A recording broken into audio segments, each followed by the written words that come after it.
Let's start with something important. Most parents are not doing the wrong things because they don't care. They're doing them because they're trying to help. They're trying to create structure. They're trying to set boundaries. They're trying to teach their child how to behave. And yet, sometimes, despite all of that effort, things seem to get harder. More meltdowns, more resistance, more frustration on both sides. And that can feel incredibly confusing. Because it makes you wonder, why isn't this working? So today, we're going to look at 5 common mistakes. Not to blame, but to understand. Because once you see them, you can adjust them. And small adjustments can make a very big difference. But first, something worth saying clearly. These are not mistakes that come from bad parenting. They come from not yet having the right framework. Once you have it, everything starts to make more sense. Mistake number 1. Expecting self-regulation too early. This is one of the most common patterns. A child gets overwhelmed, reacts strongly, or can't calm down, and the expectation is they should be able to handle this. But here's the problem. Self-regulation is not something children just have.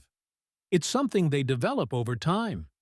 And children with ADHD traits often develop these skills more slowly. This is not a choice. It's not defiance. It reflects how the brain's regulatory systems are maturing.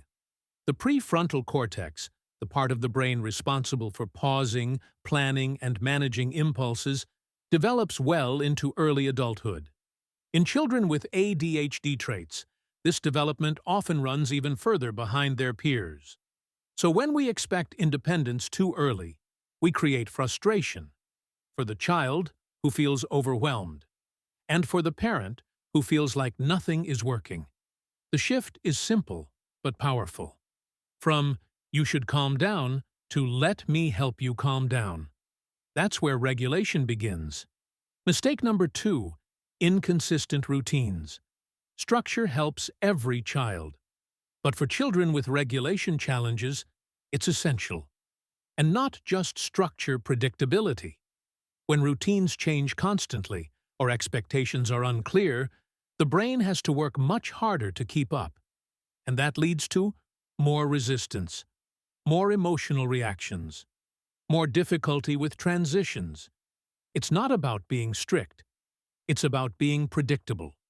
Think of routine as scaffolding. It doesn't limit the child. It supports them. When a child knows what comes next, their nervous system can relax. When they don't know, it stays on alert. Simple rhythms in the day, morning, meals, bedtime, create a sense of stability. And stability reduces stress. Mistake number 3. Overstimulating the environment.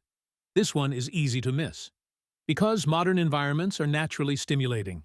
Noise, screens, busy schedules, constant input. For some children, this is manageable. But for others, it quickly becomes overwhelming. And when the brain is overloaded, it can't regulate properly. So what looks like bad behavior is often the result of too much input. Too many sounds, too many transitions, too many demands. A useful way to think about it. Every child has a sensory threshold, a point at which the nervous system becomes overloaded. In some children, that threshold is simply lower. And once it's crossed, no amount of correction will help. The system is already full. The solution is not removing everything, but simplifying where possible. Less background noise, more calm spaces, more moments without input. Because regulation requires space. Mistake number 4. Using punishment for dysregulation. This is one of the most important ones. When a child reacts strongly, it's easy to see it as behavior that needs correction. And the instinct is, set a consequence, teach a lesson, create discipline.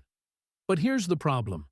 When a child is dysregulated, they are not in a state where they can learn. Their brain is overwhelmed. In this state, the thinking part of the brain is essentially offline. The child is not being defiant. They are flooded.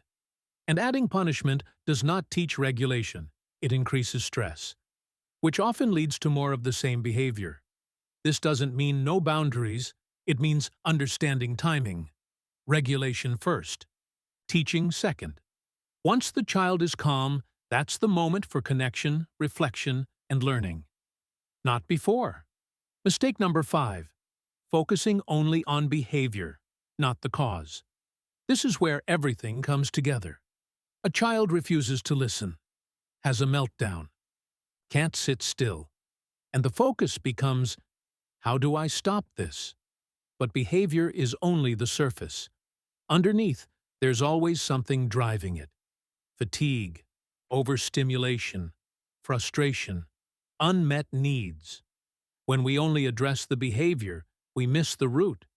And when we miss the root, the behavior keeps coming back. It's a bit like turning off a fire alarm without checking whether there's actually a fire.